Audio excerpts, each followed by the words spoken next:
has become much sadder lately, more melancholic. Is this a conscious move?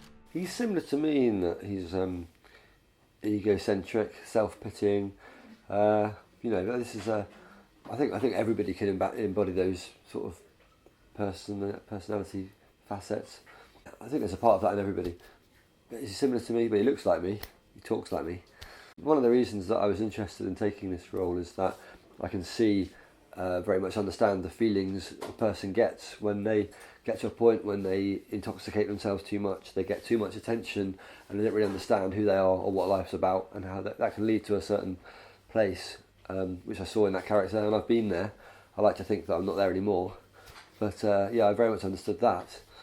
Maybe not to that level of egocentricity, but that's about right. He shines on stage, and then off stage he's a totally different mess, self-absorbed. He turns it on for the public and then consumes himself behind closed doors. I suppose you could say that. I've definitely done 15 years of research when it comes to a narcissistic, nihilistic, self-mutilating. But then, I see a bit more humour and a bit more light than this character. Au début, c'était une rockstar. Je n'ai pas écrit ce film pour Carl, mais après, la réflexion était que j'avais envie de... Je sais que c'était un rôle de composition. Le personnage est quand même assez mal en point, donc c'est assez difficile à jouer. Donc je me disais que c'était... effectivement, c'était un rôle pour un acteur. En même temps, je trouvais qu'il n'y avait rien de plus... pour incarner, parce que c'est vraiment un truc de chair, j'avais envie de filmer un corps, et je me disais, finalement, il n'y avait qu'une rockstar qui pouvait représenter une rockstar. Sauf que j'étais quasiment persuadée qu'aucun rocker n'accepterait ce rôle, vu que ça le met un peu en danger, parce que, je veux dire, quand quelqu'un est dans la lumière, et puis que tout d'un coup, il doit jouer un rôle où il est, où il n'a plus envie, tu vois, avec un manque de désir, et puis... Je me disais, c'est dangereux pour un rocker. Donc, j'ai trouvé très, très, très courageux que, quand je l'envoyais à Carl, tu vois, j'avais vraiment peur. Et après, quand il a dit oui, j'ai dit, bon. Après, c'était le problème, est-ce que Carl Barät est capable de jouer la comédie? Mais j'avais assez confiance quand je le voyais bouger un petit peu comme un félin. J'avais tourné avec Alain Bachung, qui était très, très inhibé et assez difficile à tourner. Donc Alain, je l'ai dirigé presque geste par geste, donc je me suis dit, je m'en suis sortie avec Alain, c'est sûr que je courais le risque quand même de le faire avec Carl. C'est pas sa vie, et c'est ça qui est étonnant, c'est pour ça que je me disais, il a à la fois cette espèce de spontanéité, et en même temps, il se pouvait se mettre dans le corps d'un autre personnage, et qui est le propre des vrais acteurs. Donc ça, je trouvais que c'était quand même assez fulgurant pour lui. En plus, Carl, ce qui est très très étrange, c'est qu'à ce moment-là, il y a eu une espèce d'incident, si vous voulez, c'est qu'au moment où nous on démarrait le film, les Libertines se reformaient. C'est-à-dire qu'ils ont annoncé ce fameux concert absolument hallucinant qui avait lieu à Hyde Park, où il y avait 80 000 personnes. L'année d'avant, les guest stars étaient les Stones, l'année d'après, c'était les Libertines. Donc ça voulait dire que lui, devant préparer ce fameux concert qui a eu lieu le 7 juillet, le film s'est terminé le 22 juillet, c'était en plein tournage, il devait aller tous les week-ends à Londres ou ailleurs préparer le concert et il arrivait, il n'a pas dormi il n'a pas eu un jour de repos, je veux dire, pendant 5 semaines. Et ce qui était fou, c'est que c'était des tiraillements entre ses managers et nous, pour l'avoir, et qui, quand tu te disais, quand il était à Londres, et puis qu'il fait ce concert absolument fabuleux, et puis qui revient sur un tournage où il joue un pauvre garçon qui n'arrive plus tu vois, il y avait un paradoxe assez incroyable, mais qui racontait vraiment cette espèce de dichotomie qu'il y a dans ces garçons qui sont adulés, et puis qui en même temps se retrouvent après dans une solitude absolument profonde, et qui doit être assez difficile à vivre. Love like this again, where the flowers of pain don't creep through our veins. We've no ruined years behind us, we should run where they will find us. Yes, the future is unwritten, what will be is what will be. If we're martyred here, our love will survive. The lyrics and composition are all written from the point of view of the main character, of the rock star. So all of the lyrics are basically pertain to something in the script.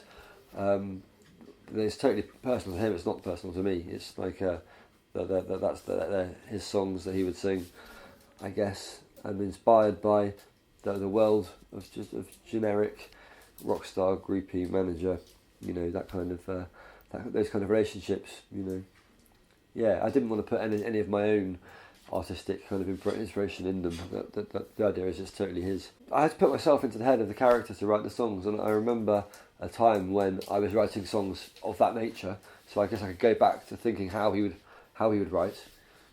Je travaille avec des musiciens et en même temps je n'écoute pas nécessairement beaucoup de musique.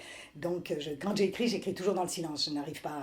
Et donc moi j'avais mon fils qui était un tout petit peu plus exercé là-dessus, et je lui disais voilà, et puis après à Carl on cherchait la chanson qui pouvait nous s'approcher le plus du personnage. Et il avait composé 4 chansons et on est venu à Londres les écouter et lui, il avait peur.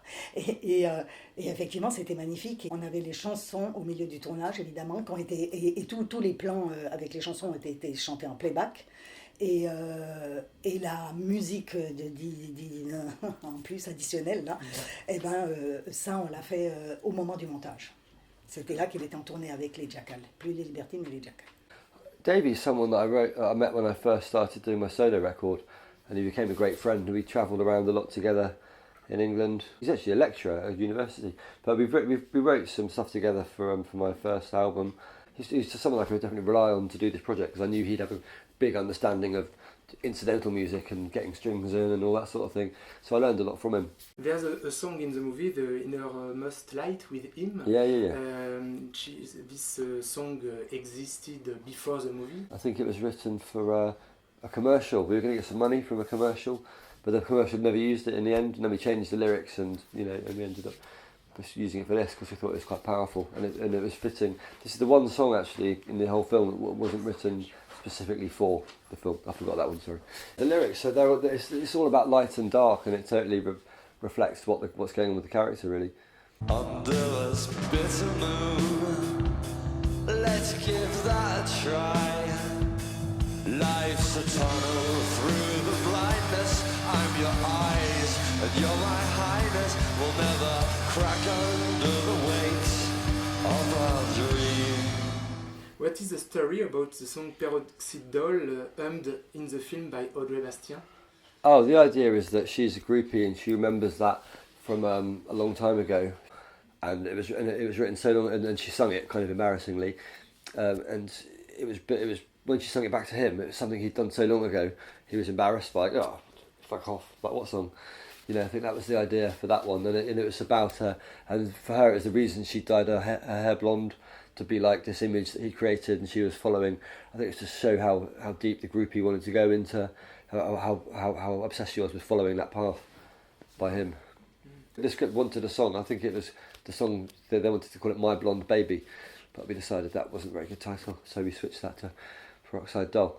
They wanted a song to explain why she had blonde hair and why she wanted to be a song that she could sing to the guy, and it would be embarrassing. Well, I think we adjusted through most of the edit just to make sure, that Paul had the right moments for certain scenes, like the walking here and so like long shots and things. So we had to do the entire, we call that incidental music. We had to do all of that, yeah.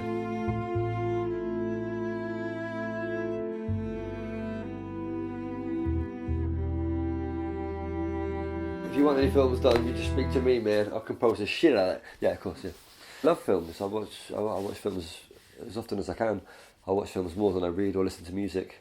I mean, I love something I find very transportive about that medium, where I can really lose myself. I mean, you can in a book, but a book takes a bit more hard work. With a film, you can just drop into it, and I love that. Each song is a different thing. Each song's a different scenario, I think. And if you want to really exist inside that song and mean every lyric, then it is like being on stage. You have to think. You have to have a different motivation every night you do it. We are naked. It's not characters. It's not Ziggy Stardust or whatever. It's just this is us. This is who we are, and it's for real. And we really believe it. So it is different, yeah. But then I suppose when you're acting, you have to have a certain amount of truth as well. So Yeah. With a film or a song, you still have to connect with the words and express the emotion, tell the story. Je suis pas musicienne, ça me fascine de me dire, mais ouais, je sais pas. Tu vois, je peux juger, moi j'ai fait les beaux-arts, donc je peux juger, j'ai un avis sur une peinture ou sur un truc, je te dis pas qu'il est juste, mais j'en ai un. Et puis j'ai un avis sur l'écriture aussi. J'adore, moi, pour moi, le maximum, c'est toujours la littérature. Mais j'ai un avis sur le cinéma, mais je n'ai aucun avis sur la musique. Si on me dit c'est bien ou c'est pas bien, je dis je sais pas, je dis j'aime ou j'aime pas. Mais je suis incapable, je sais pas si c'est de bon goût ou de mauvais, enfin de toute façon on s'en fout, mais pour moi c'est un mystère la musique. C'est complètement absurde, si on me dit ça, je réfléchis même moi-même en me disant mais pourquoi je travaille avec des musiciens que je ne domine pas ça, pourquoi je tourne avec un acteur anglais alors que je parle pas la langue, ça devient, tu vois, tu te dis mais et c'est pas par défi, non, je sais pas, c'est un accident. I love collaborating. I prefer collaborating generally because when you collaborate, you find a new chemistry.